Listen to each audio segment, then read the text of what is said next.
Film की शुरुआत होती है एक छोटे से गांव पलाकम से, जहां हमें स्कूल की एक कक्षा दिखाई जाती है जिसमें गणित का पीरियड चल रहा है। लेकिन यहाँ बच्चों का ध्यान पढ़ाई पर बिल्कुल भी नहीं है। सब बच्चे किसी तरह इस क्लास से निकलना चाहते हैं और ये बात उनकी अध्यापिका निमिषा को बिल्कुल भी अच्छी नहीं लगती। इसके बाद हमें शहर के एसएओ क्रिस्टो जेवियर से मिलवाया जाता है, जो अपने पुलिस स्टेशन की छत पर घंटियां लगा रहे होते हैं। यहाँ से पता चलता है कि क्रिस्टो जेवियर बच्चों को मुफ्त में ट्यूशन पढ़ाते हैं, क्योंकि उन्हें पढ़ाना बहुत पसंद है। यही वजह है कि सारे बच्चे निमिषा की क्लास छोड़कर जेवियर सर के पास गणित सीखने आते हैं। एक तरफ पुलिस स्टेशन की पूरी जिम्मेदारी जेवियर सर पर है और दूसरी तरफ बच्चों की कक्षा की भी। स्कूल खत्म होने के बाद वो अपने पुलिस स्टेशन के ऊपर बच्चों को ट्यूशन पढ़ाते हैं। इसके बाद हमें फिर से मैडम निमिषा दिखाई जाती हैं। बच्चों का इस तरह भागकर जेवियर सर के पास जाना उन्हें बिल्कुल अच्छा नहीं लगता, क्योंकि उनकी क्लास में कोई बच्चा ठीक से पढ़ता ही नहीं। इसलिए निमिषा स्कूल की प्रिंसिपल रोजमेरी जॉन से शिकायत करती हैं और कहती हैं कि सारे बच्चे सिर्फ जेवियर सर के पास पढ़ना चाहते हैं, मेरी क्लास में कोई ध्यान नहीं देता। दूसरी तरफ बच्चों का उत्साह साफ दिखता है। सबको जेवियर सर से पढ़ना ही अच्छा लगता है, क्योंकि वो बहुत अच्छे से पढ़ाते हैं। अब प्रिंसिपल रोजमेरी जॉन और मैडम निमिषा पुलिस स्टेशन पहुंचते हैं। वो लोग यहाँ निमिषा की शिकायत लेकर आई थीं कि कोई बच्चा उनकी क्लास में ध्यान नहीं देता, सब सिर्फ आपसे पढ़ना चाहते हैं। अगर ये चलता रहा तो मैं अपनी नौकरी कैसे करूंगी। इस पर क्रिस्टो सर कहते हैं, आप बिल्कुल चिंता मत कीजिए, मैं बच्चों से बात करूंगा और वैसे भी मैं आपकी जगह कभी नहीं ले सकता। इसके बाद वो कहते हैं, चलिए अब मेरे ट्यूशन का समय हो गया है, और बच्चों को पढ़ाने निकल जाते हैं। लेकिन पढ़ाने से पहले वो बच्चों से कहते हैं, तुम लोग स्कूल में ठीक से क्यों नहीं पढ़ते, क्योंकि निमिषा मैडम भी तुम्हें अच्छी तरह पढ़ाना चाहती हैं। मुझे पता है तुम्हें मेरे साथ मजा आता है, लेकिन वो भी अपना काम कर रही हैं, उन्हें भी एक मौका दो, ऐसे उन्हें निराश मत करो। ये सुनकर बच्चे मान जाते हैं। इसके बाद हमें थॉमस नाम का आदमी पुलिस स्टेशन आता दिखाई देता है। थॉमस एक शिकायत लेकर आया था। उसने कहा कि कुछ लोग मंदिर के पास वाले कुएं में कूड़ा फेंक रहे हैं और यहाँ तक कि उसमें मांस भी डाल रहे हैं। जब हमने उन्हें रोकने की कोशिश की तो उन्होंने हमारे आदमी को पीट दिया। कुछ दिन ऐसे ही बीतते हैं जहां जेवियर सर क्लास और पुलिस स्टेशन दोनों की जिम्मेदारी अच्छे से संभाल रहे थे। वहीं दूसरी ओर मैडम निमिषा भी बच्चों को अच्छी तरह पढ़ाने लगीं और बच्चे अब ठीक से पढ़ने लगे।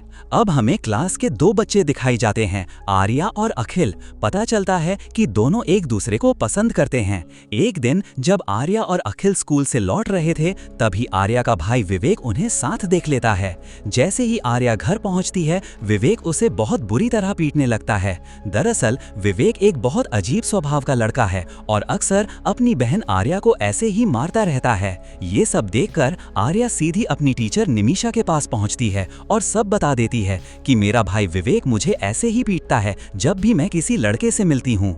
ये सुनकर निमिषा मैडम बहुत दुखी हो जाती हैं। अगले दिन जब अखिल आर्या से मिलता है तो उसके गाल पर चोट के निशान देखता है। अखिल समझ जाता है कि आर्या को उसके भाई ने मारा है। फिर हम देखते हैं मैडम निमिषा को, जो पुलिस स्टेशन जाती हैं और क्रिस्टो सर से विवेक के बारे में शिकायत करती हैं कि उसने उसे बहुत बुरी तरह पीटा था और वो काफी डरी हुई थी। ये सुनकर क्रिस्टो सर को भी अजीब लगा और उन्होंने निमिषा से कहा कि वो जरूर विवेक से इस बारे में बात करेंगे। इसके बाद हम शहर में आई एक नई लड़की बैट्स को देखते हैं, जो अपनी स्कूटी चला रही थी। तभी कुछ कांस्टेबल्स ने उसे रोक लिया, क्योंकि उसकी स्कूटी पर नंबर प्लेट नहीं था। साथ ही उसका ड्राइविंग लाइसेंस भी कनाडा का था, इसलिए उसकी स्कूटी पुलिस स्टेशन ले जाई गई।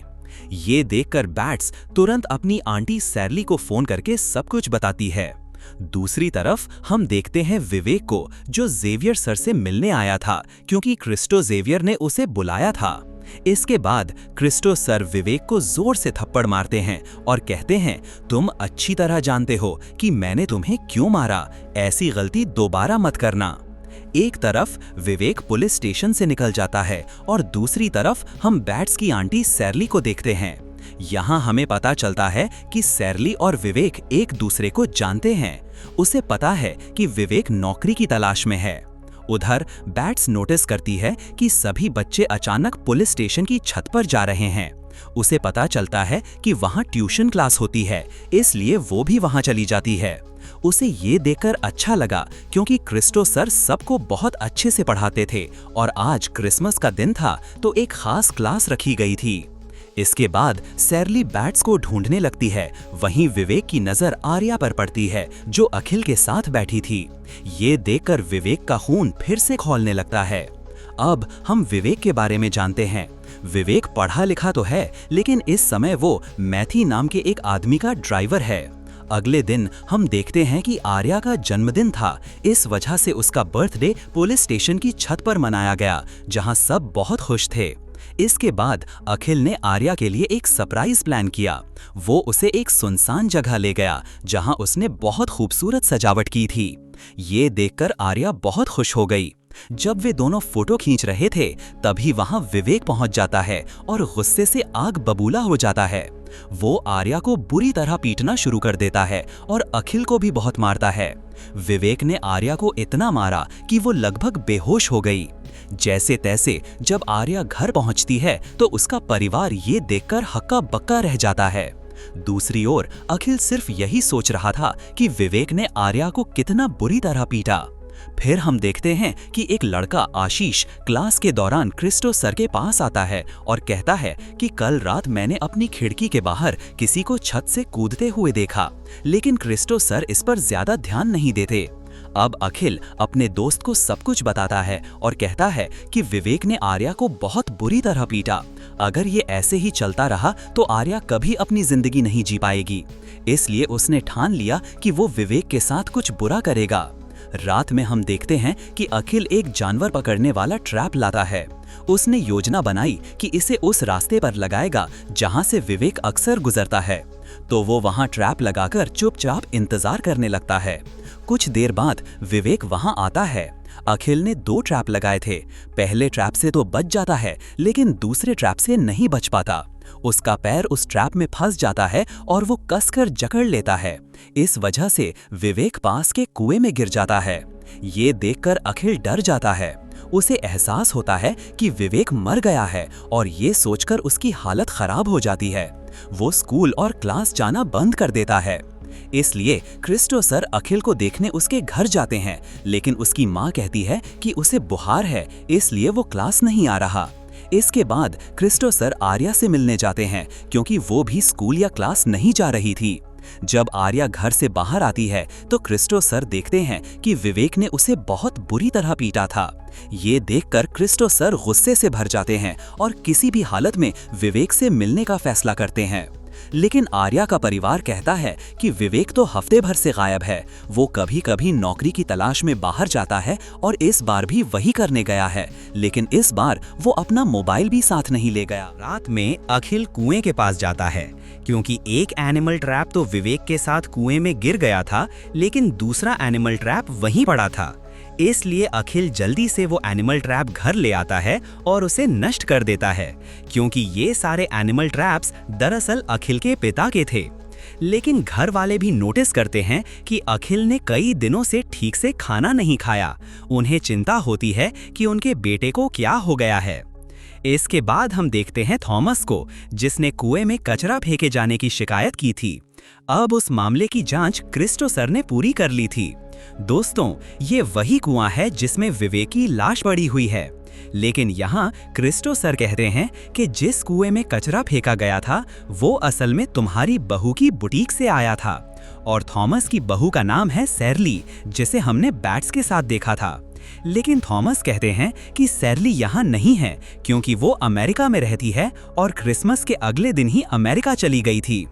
तो क्रिस्टो सर थॉमस को एक सुझाव देते हैं। वो कहते हैं, देखो ये कुआं किसी काम का नहीं है, बेहतर होगा कि इसे पूरी तरह बंद कर दिया जाए।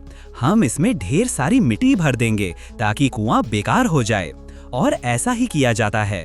कुएं को पूरी तरह मिट्टी से भर दिया जाता है और अब वो पूरी तरह बंद हो चुका था। जब ये सब हो रहा था, अखिल दूर से खड़ा होकर सब देख रहा था।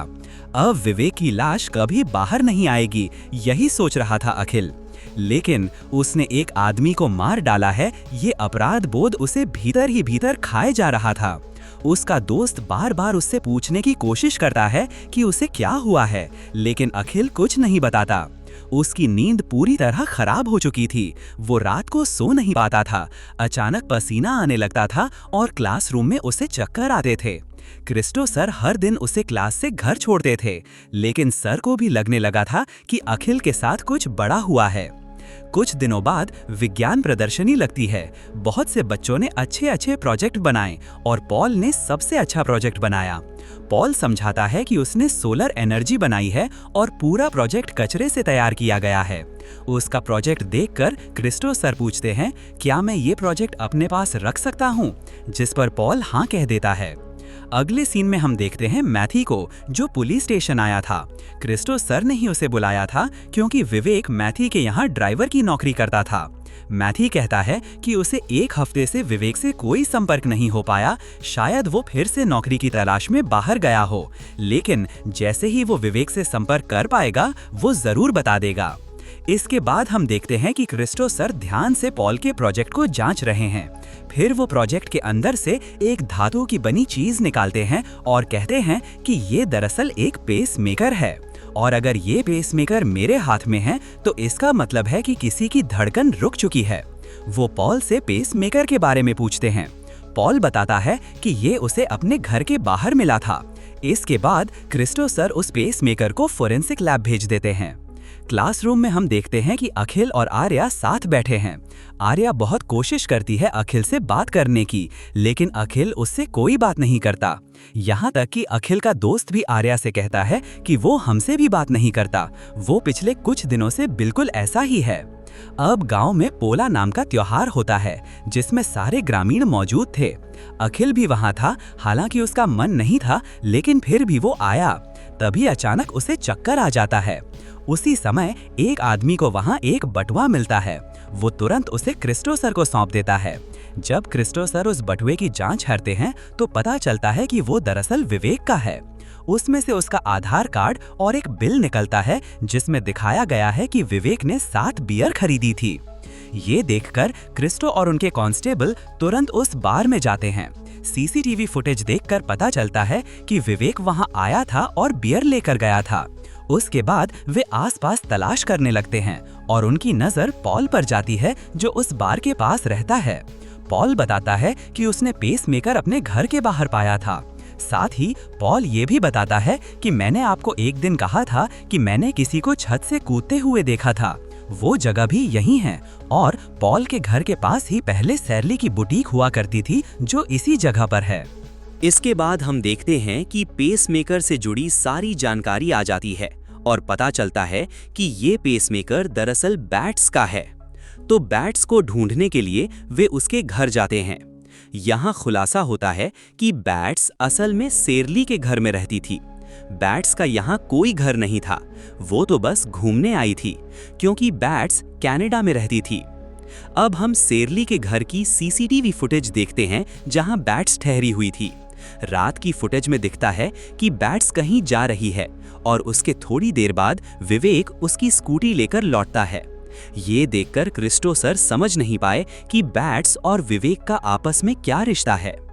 इसके अलावा उनके बैंक डिटेल्स भी आ चुके थे, और जब क्रिस्टो सर का ध्यान कुछ ट्रांजैक्शंस पर गया तो वो चौंक गए, क्योंकि बैट्स ने 3 करोड़ रुपए सेरली को भेजे थे और फिर सेरली ने वही 3 करोड़ रुपए मैथी को भेज दिए। ये देखकर क्रिस्टो सर को लगा कि बैट्स और विवेक के बीच जरूर कोई कनेक्शन है। इसके बाद धीरे धीरे पूरी पहेली सुलझने लगी। उन्हें एहसास हुआ कि बैट्स कभी कनाडा लौटी ही नहीं, तो उन्होंने मैथी को थाने बुलाया। यहाँ क्रिस्टो सर मैथी पर हत्या का आरोप लगाते हैं और कहते हैं कि तुमने बैट्स को मारा होगा या तुम्हारा उससे कोई संबंध है, क्योंकि 3 करोड़ रुपए बैट्स से होते हुए तुम्हारे पास आए। लेकिन यहाँ मैथी सच्चाई बता देता है। वो कहता है कि दरअसल पैसे बैट्स ने नहीं बल्कि सेरली ने मुझे भेजे थे, और इन सब के पीछे सेरली ही है। अब क्रिस्टो सर तुरंत थॉमस के घर जाते हैं। वो थॉमस को सारी बातें बताते हैं। वो कहते हैं कि बैट्स मर चुकी है, विवेक भी लंबे समय से लापता है, और तुम्हारी बहू सेरली जो अमेरिका में है, इन सब के पीछे वही है। तुम्हें बस एक काम करना है, अपनी बहू को किसी भी हाल में इंडिया बुलाना होगा। फिर थॉमस तुरंत अपने बेटे को फोन करता है और कहता है कि तुम्हारी माँ बहुत बीमार है और आईसीयू में है, तो अपनी पत्नी के साथ तुरंत यहाँ आओ। दूसरी ओर हम देखते हैं कि एनिमल ट्रैप के पास अखिल बैठा था। अखिल उस ट्रैप में हाथ डालने ही वाला था कि तभी उसका पिता आ जाता है और उसे बचा लेता है। ये देखकर सब डर जाते हैं कि अखिल को आखिर क्या हो गया है कि वो खुद को चोट पहुंचाने की कोशिश कर रहा था। अगले दिन अखिल अपने दोस्त को घर बुलाता है। वो उसे पूरी सच्चाई बताने वाला था, तो अखिल अपने दोस्त के साथ मैडम निमिषा के घर जाता है और उनके सामने उस रात की पूरी सच्चाई कबूल कर लेता है। अब हम देखते हैं कि शेरली अमेरिका से वापस आ गई है और क्रिस्टोसर तुरंत उसे पुलिस स्टेशन ले जाते हैं। वहां क्रिस्टोसर उससे पूछताछ शुरू करते हैं और पूछते हैं कि तुम्हारा मैथी से क्या रिश्ता है। इस पर शेरली कहती है कि उसे मैथी पसंद है और किसी को पसंद करना कोई अपराध नहीं है। लेकिन क्रिस्टोसर ये जानना चाहते हैं कि बैट्स ने तुम्हें 3 करोड़ रुपए क्यों दिए और तुमने वही 3 करोड़ रुपए मैथी को क्यों भेजे। उन्हें अच्छी तरह पता है कि तुमने ही बैट्स की हत्या की है, अब तुम यहाँ से कहीं नहीं जा सकती। और वो ये भी जानना चाहते हैं कि इसमें विवेक का क्या कनेक्शन है। इसके बाद शेरली पूरी सच्चाई बताना शुरू करती है। वो कहती है कि बैट्स कनाडा से इंडिया आई थी। मामला ये था कि शेरली ने बैट्स से 3 करोड़ रुपए उधार लिए थे और अब शेरली वो पैसा लौटा नहीं पा रही थी। बैट्स को पैसों की जरूरत थी, इसलिए वो क्रिसमस के दिन अपने पैसे लेने उसके घर आई। इसके अलावा बैट्स को शेरली के अफेयर के बारे में भी पता चल गया था कि शेरली और मैथी का चक्कर चल रहा है। और जब शेरली पैसे नहीं लौटा पाई तो बैट्स ने कहा कि अगर तुमने मेरे पैसे नहीं लौटाए तो मैं तुम्हारे परिवार को तुम्हारे अफेयर के बारे में बता दूंगी। ये सुनकर शेरली बैट्स को थप्पड़ मार देती है और तभी वहां विवेक आ जाता है। वो भी बैट्स को जोर से थप्पड़ मारता है जिससे वो जमीन पर गिर जाती है। धीरे धीरे उसकी सांसें रुक जाती हैं और अब विवेक और शेरली देखते हैं कि बैट्स की सांसें थम चुकी हैं, वो मर चुकी है। ये देखकर दोनों घबरा जाते हैं। तब शेरली विवेक से कहती है कि अब कुछ मत करो, बस वही करो जो मैं कहती हूँ। अब शेरली बाथटब में बहुत सारा एसीटोन डालती है और बैट्स को उसमें डाल देती है, जिससे उसका पूरा शरीर जलकर खत्म हो जाता है। आखिर में बैट्स का शरीर जलकर सिर्फ कुछ अंग ही बचते हैं। उन्हें ठिकाने लगाने का काम शेरली विवेक को देती है। वो उससे कहती है कि इन्हें ऐसी जगह फेंक दो जहां किसी की नजर ना पड़े। लेकिन ये सब हो रहा था उसी समय क्रिसमस डे था और सारे बच्चे रैली निकाल रहे थे। तभी कुछ कैमरों में शेरली कैद हो गई, जिससे क्रिस्टोसर को एहसास हुआ कि शेरली क्रिसमस डे पर अमेरिका गई ही नहीं थी। और उसी रात पॉल ने भी किसी को छत से कूदते हुए देखा था। वो आदमी और कोई नहीं बल्कि विवेक था। अब सवाल उठता है कि विवेक शेरली के पास क्यों आया था।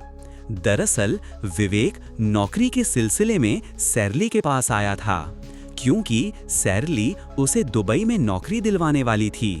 फिर एक हफ्ते बाद जब विवेक बाहर से लौट रहा था, तभी अखिल ने उसे एनिमल ट्रैप में फंसा दिया, जिसकी वजह से वो कुएं में गिर गया। अब क्रिस्टोसर कुएं की सारी मिट्टी निकलवाते हैं, जिसमें से कई अंग मिलते हैं और साथ ही एक एनिमल ट्रैप मिलता है, जिसमें एक पैर फंसा हुआ था, जो और कोई नहीं बल्कि विवेक का था। एनिमल ट्रैप देखकर क्रिस्टोसर समझ जाते हैं कि ये सारे ट्रैप कहाँ रखे जाते हैं। वो तुरंत अखिल के घर पहुंच जाते हैं। अब क्रिस्टोसर को सब कुछ पता चल चुका था। उन्हें एहसास हुआ कि विवेक की हत्या अखिल ने जानी अनजानी में की थी। ये अपराध है, चाहे उसने जानबूझकर किया हो या गलती से। क्रिस्टोसर को इस बात का बहुत अफसोस था, क्योंकि वो जानते थे कि ये सब अनजाने में हुआ है और अखिल कई दिनों से इस अपराध बोध के साथ जी रहा था। अब हमें पता चलता है कि अखिल नाबालिग है, इसी वजह से उसे बहुत कड़ी सजा नहीं मिलेगी, लेकिन जो भी सजा मिलेगी वो उसके लिए बहुत भारी होगी, क्योंकि अखिल एक छात्र है। इसके बाद स्कूल और ट्यूशन क्लासेस में सन्नाटा छा गया। किसी का मन नहीं लग रहा था, यहाँ तक कि SAO क्रिस्टो जेवियर का भी नहीं। इसी तरह 6 महीने बीत जाते हैं। 6 महीने बाद हम देखते हैं कि कोई अखिल से जेल में मिलने आया है। वो और कोई नहीं बल्कि क्रिस्टो जेवियर थे, जो अपने कांस्टेबल्स के साथ आए थे। दरअसल वे अब जेल के अंदर क्लास लेने वाले थे। अखिल के कुछ दोस्त भी वहां पहुंचे थे, जो जेवियर सर के साथ पढ़ने वाले थे। आज वे इंटीग्रेशन पढ़ने वाले थे। और इसी के साथ वीडियो यहीं खत्म होता है। दोस्तों, उम्मीद है आपको ये वीडियो पसंद आया होगा। अगर वीडियो पसंद आया हो तो कृपया इसे लाइक करें और चैनल को सब्सक्राइब करें, ताकि आपको ऐसी ही नई और ताज़ा कहानियां मिलती रहें। हम फिर मिलेंगे एक और शानदार वीडियो के साथ। तब तक जुड़े रहिए हमारे चैनल से। धन्यवाद।